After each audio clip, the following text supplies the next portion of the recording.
Hello internet people and welcome to the Sewing Loft. Today is Saturday and I'm just about to get started on a new project. I am going to be working on the hashtag #sewmybirthday challenge. If you don't know, hashtag #sewmybirthday challenge for the month of August was started by Michelle from Michelle Sews Again on YouTube.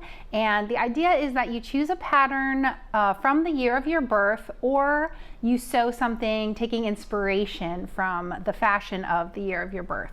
So I chose a pattern from 1986. It's this one. It's Simplicity 7481.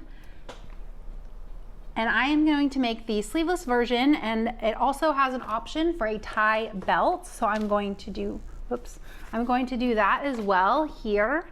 You can see. So I'm doing that, and I'm going to make it out of this black and white gingham from Minerva.com. So I think it should be a really cute dress for the end of summer, and it's inspired by the year of my birth. Well, it is from the year of my birth, literally copyright 1986. So I'm gonna get started on this. I'm gonna take you along for the ride. I have some fun things in store for you. Today, I'm kind of living life on the edge. I have 2 drinks up here with me. Usually I do not bring food or drinks besides water up to the sewing loft. We don't want to spill anything on our machines. But today I have a smoothie for my lunch, and I have this other drink that I've been making. It's a packet of True Lime, a packet of True Lemon, a packet of stevia, water, and like a little bit of iced tea. So I'm gonna be very well hydrated. So stay tuned with me and let's get to sewing. If you're not familiar with vintage patterns, a lot of times they just come in one size. So I chose the large, or at least that's what I could find on Etsy. It's for a bust 40 to 42, waist 32 to 34, hip 42 to 44. So my bust is measuring about 42. Hopefully this fits, but the finished dress width says 107¼ inches. So I think it's just gonna be like super loose fitting. I don't know, maybe like, do they even need sizes for this? 107 inches wide? I don't know. I don't know what part of it is 107 inches, but when I was cutting it out, which I've already done, the actual body of the dress does look very straight up and down. So I feel like it's just like a loose fitting dress. So the bottom of the scroll bar, I'm gonna go ahead and put in chapters. So you don't have to watch this whole video. Go ahead and scroll through the chapters and find the most interesting thing to you and just watch that part. You won't hurt my feelings. Okay, so let's get started. Let's see what our very first instruction says. Gather upper edge of front between notches. Gather upper edge of back between notches.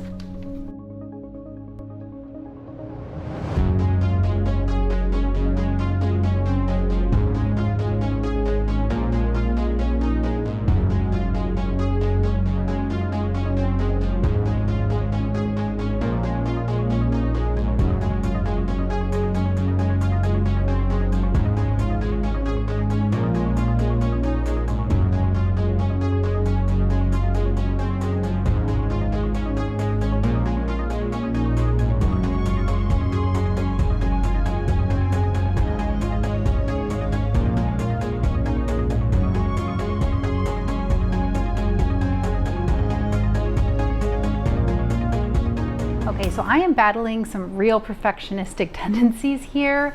This gingham with all of its straight lines is making me a little crazy when I look at the seam line and see it veering off of the line that's already on the fabric, as you can see here. But the pattern piece is straight, and I've measured it and it's 5/8 of an inch. So I guess maybe I cut it a little bit off. I'm just gonna go with it. I've already used the seam ripper a couple times, and if I keep doing that, I am never gonna get this project done. So if you measure it and it's 5/8 of an inch, that's gonna have to be good enough, and next time I'm gonna have to cut a little bit straighter. Does anyone else feel extreme satisfaction when you move on to another page of the instructions? I'm happy to report I've made it to the back side, so we're making progress here, even though it kind of starts near the end of the first page. That's okay, we're on the second page, so we're one step closer.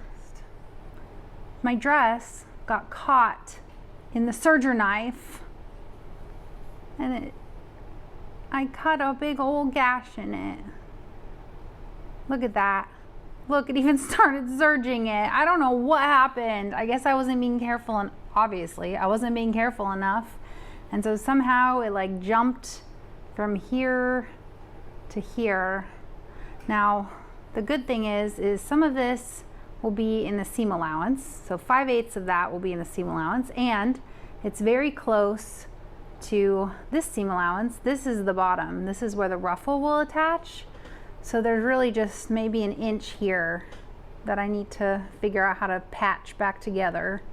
Oh, it's so sad. I feel like every project I do, I get careless and cut a hole in it while I'm trimming, or obviously the serger knife goes after it.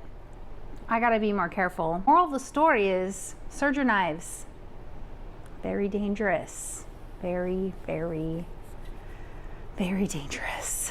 Okay, now I did end up finishing, I just finished the raw edges of my pockets with my serger, and now I'm going to attach the side seams.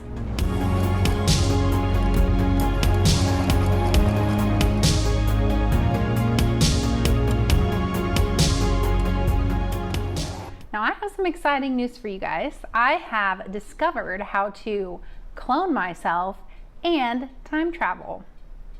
So I'm gonna send you guys on a little trip forward in time for a little surprise while I keep working on the dress here. Hello internet people from the future. So I was having so much fun researching this project and finding the perfect pattern that I wanted to do sort of a deep dive into 1986 fashion. So I was trolling eBay and I found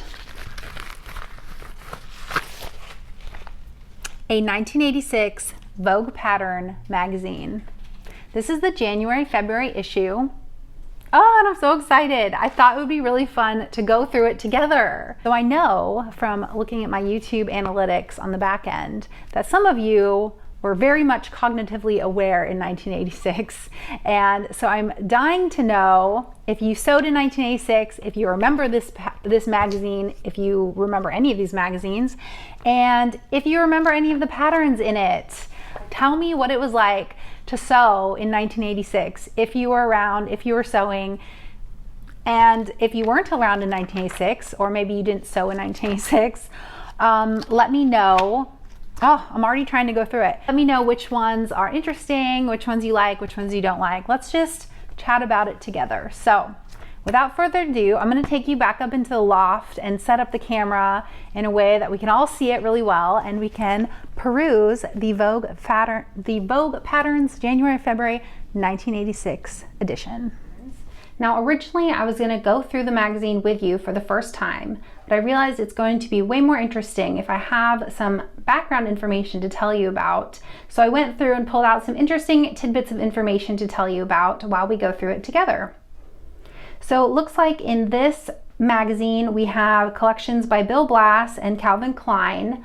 Other Vogue designers at this time included Issey Miyake, Christian Dior, Chloe, and Nina Ricci. So a lot of big names in fashion, really famous designers that we still hear of today, all had patterns for Vogue during this time.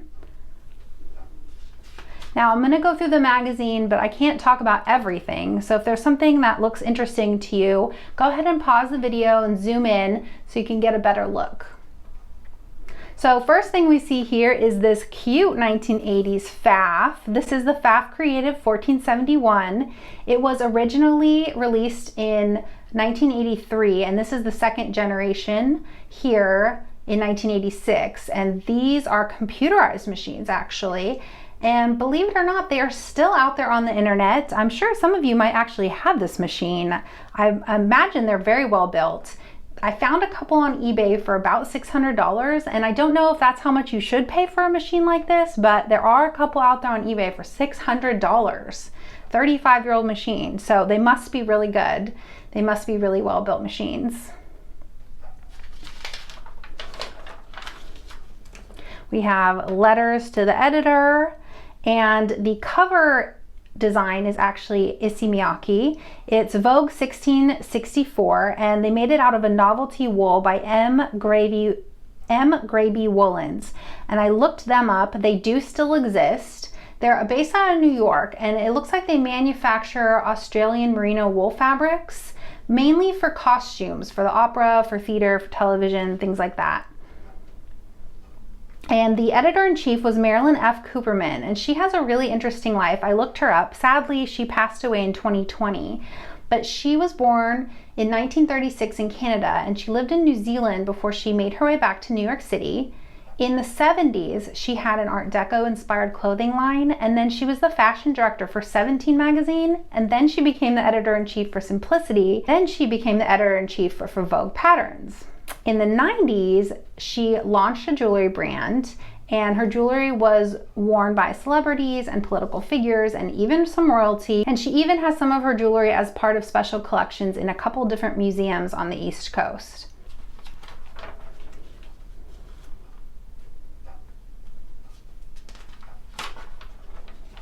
Here's some fashion inspiration, the forecast here. There's lots of ads for fabric shops. The Vogue knitting magazine is another popular one. I actually have some from maybe the 50s or 60s.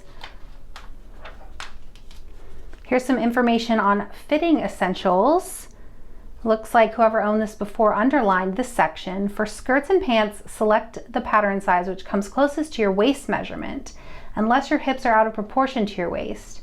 In this case, you will get a better fit by either selecting the pattern size by your hip measurement, or selecting a size in between your waist and your hips and taking in the garment at the waist and letting it out at the hips. Good advice? I don't know. I feel like these days maybe we go more by our hips than our waist, but maybe there's tidbits of wisdom here.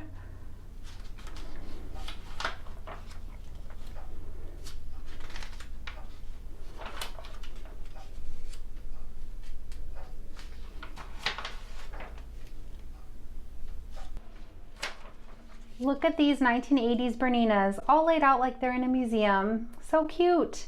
It looks like the basic 802, the beginner's Bernina, started at only $499, which I looked up, and that is about $1,200 today.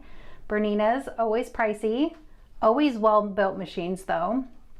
The 930, 931, 910, I bet you can definitely still find some of these machines out there. And here we have an index of all of the patterns in this issue. That's useful. This article is about a company called Shamash & Sons. Jack Shamash was the president of Shamash & Sons, which was started by his grandfather in Baghdad, probably in the early 1900s, I believe. And at one point they were the largest importer of Chinese silks and ramie to the United States. So they were a big name in the fabric textile world. Sadly, he passed away about 4 years after this article, but I thought this was really interesting. He says, every Monday, company executives and salespeople, 50% men and 50% women, I believe in woman power, says Shamash with a smile, get together to discuss what they have seen in their fact-finding or selling trips. I thought that was cute. I can't figure out if the company still exists, but you can't find some of their fabric on eBay and Etsy. I don't know if they still exist anymore.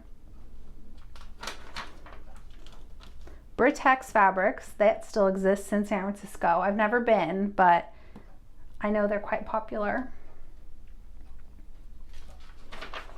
All right, so now we're getting into some of the actual fashion spreads. The Punch of Spring. We have a knockout scene in black and white sharpened with tangy greens. They're tangy.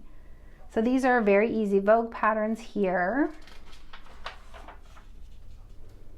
The Vigor of Spring here. Cute little matching hat to her jacket. This one here is the same as the cover pattern. It's Vogue 1664 by Miyake. And this is a Bill Blass pattern, number 1667. And I really like this fabric here, this positive and negative fabric colorways. That's really cool.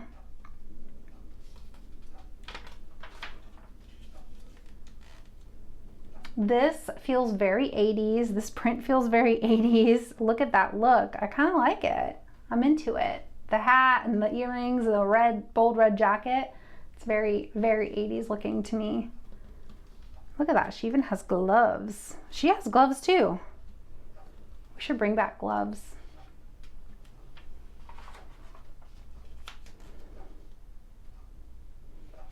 So here's a collection by Bill Blass, the collection Privé, and it's actually 2 patterns and 7 pieces made out of 2 patterns. So it's like a little capsule collection, all done in these 2 fabrics, this brown paisley and this dark red, which I really like these 2 colors together. The brown, the shades of brown and the dark red look really nice together. So it's a little capsule collection. I don't know if this paisley would work for today, but I like this idea of just 2 patterns, 7 pieces, mix and match. It looks like it's Bill Blass, Vogue, 1655 and 1656. And this is another capsule collection, 3 patterns and 7 pieces to mix and match here in a few different colors of fabric and a few different textures. Lots of depth. So you have these 7 patterns here, and then you can see this little capsule collection. You can mix and match pants, skirt, top, jacket. I'm loving this idea of a little capsule collection made out of just a couple different patterns. I know some pattern designers have done things like this recently, but it's such a great idea and it makes things so easy, you know? Like, I'm always chasing the next pattern onto the newest thing. But how amazing would it be to actually just like get 3 patterns, perfect the fit, and then have your own little capsule wardrobe? Just back to basics, you know? And then here are some different options for color palettes for for those 3 patterns that you could do. You could do these patterns or these fabrics and these fabrics, accessories, just some ideas here. I actually would almost mix these 2 together. I like this beige with the navy and the white. I think they can all just go together. But I guess for the sake of simplicity in a capsule wardrobe, you probably want to keep it to like four different fabrics like they have here, or here. This is 5 here, 4 here.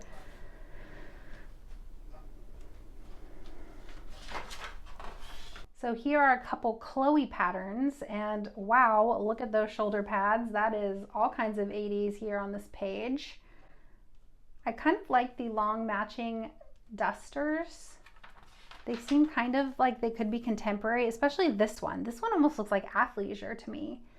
If you take out the really giant shoulder pads and maybe bring the waistline up, that'd be really cute today. That one is Vogue 9218. Yeah, Vogue 9218 it says.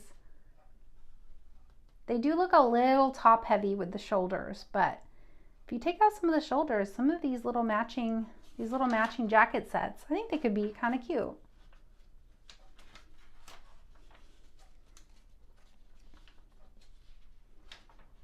And here's an overview of trends and silhouettes in their patterns this season.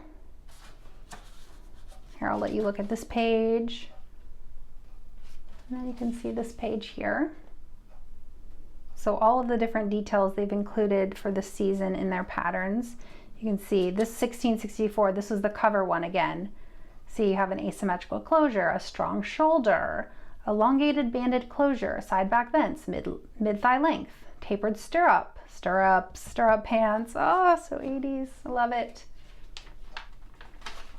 Okay, here we have the Calvin Klein spread, and this to me looks the most modern of everything in this magazine. Look at the little bra top. Bra tops are so trendy right now. Look at this cute little crossback summer dress.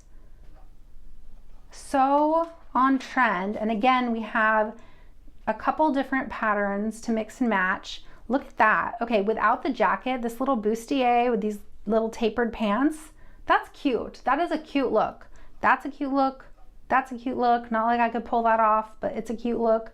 This is a little bit more dated. And I even like this dress. It has this little looks like this little waistband that you can button in the back. That's kind of a cute little detail.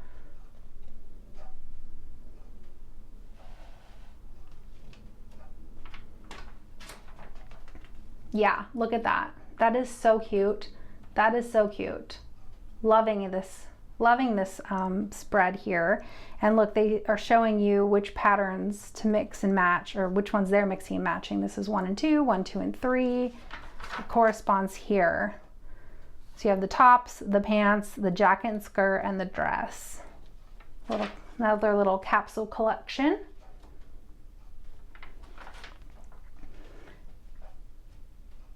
Okay, here is the fit makeover. You can go ahead and pause this if this is interesting to you. But it looks like they took some ill-fitting clothes that this gal has made and made them fit better. So it's probably a lot of very useful information here in terms of fit.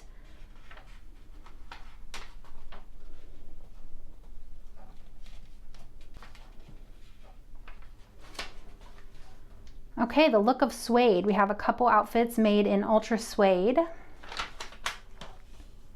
I'll let you look at this one here. Cute little tie around the waist. I like that. These are pretty colors together too. And this one here, black and yellow, also feels a very 80s color palette to me. And we have the woman on the move, moves into very easy Vogue. So we have a couple very easy Vogue patterns. Looks like this jacket here, very easy Vogue, 93.81. The pants are 91.60. One thing I've noticed about this magazine is they present the patterns in more of a fashion, like more of a fashion spread versus like a catalog. And I think that's a really interesting way of seeing them. It feels very inspirational.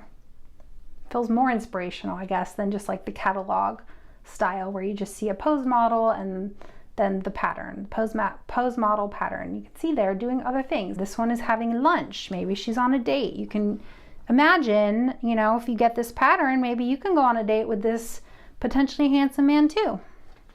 Or you can take your kids to put gifts inside of this trunk or something. You can go shopping for flowers in this cute jumpsuit. I actually like this one a lot. This one is, let's see, 86 jumpsuit, Vogue 94.79. You can also talk on a payphone in this one. You can make up this one, this Vogue 93.86, and you can talk on a payphone if you can find a payphone and with your planner here.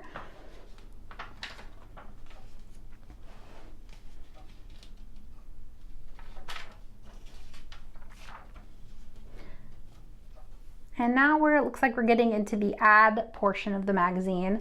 Lots of fabric, lots of mail order fabric ads, some pattern ads, a couple different notions ads. Let's see, past patterns, they still exist. Tandy leather still exists here.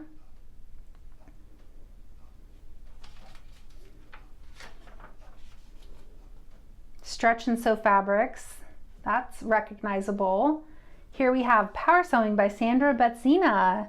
That's recognizable today. I bet you can find that book around somewhere. G Street Fabrics actually still exists in Maryland. If you live in Maryland, you can go visit them.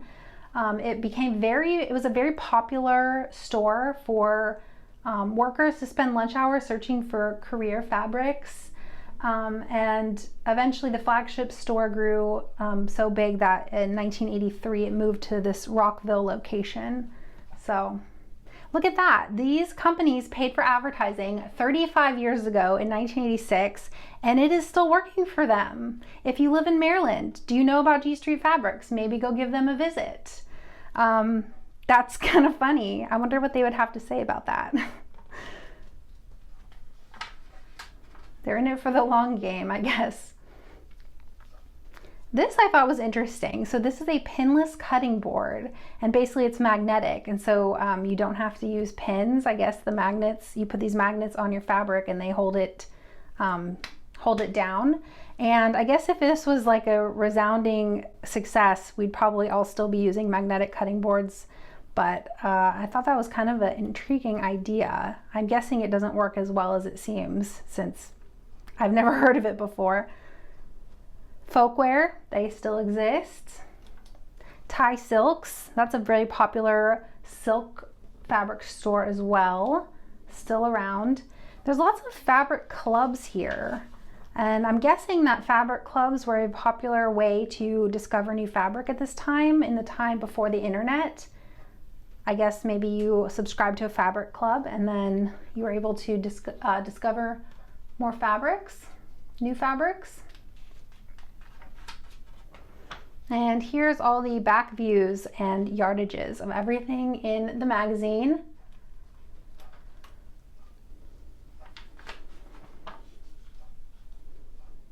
It looks like whoever owned this magazine liked this little bra top and bustier as well. Good taste, good taste. Fabric width conversion chart, always useful. And this was interesting. It looks like they actually include all of the fabric and accessories for all of the samples, for all of the patterns in this magazine. And it even includes what interfacing they used. Like for this one, on page 60, they use waist shaper interfacing, the fabrics, all the thread, the zippers are all Talon, the threads are all Gutermann and Coates. So you could look up any of the samples in the whole book and see what fabric they made it out of, what accessories, what fabrics.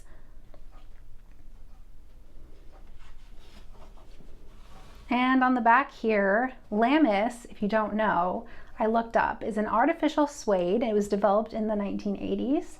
And they say it's an eco-friendly suede, and today they make it out of some recycled materials, so that's cool. A man-made suede with a touch of ultra luxury.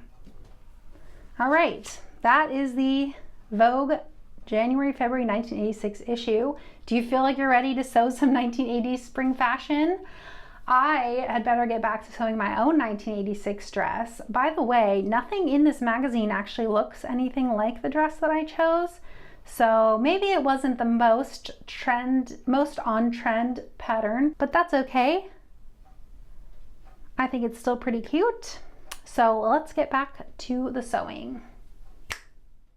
Here, I was trying to explain how difficult it was to narrowly hem the armhole around that tight curve, and after finally managing it, I began gathering up the front and back of the bodice. Then I sewed on the front and back yokes and their facings, then I sewed the yokes and the facings together on the front and the back. Did you get that?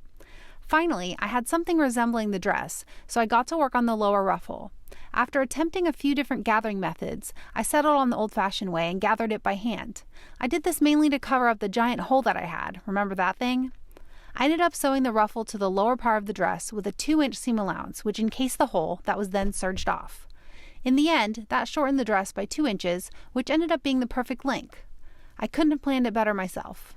Finally, I used my machine's decorative stitches to commemorate my existence.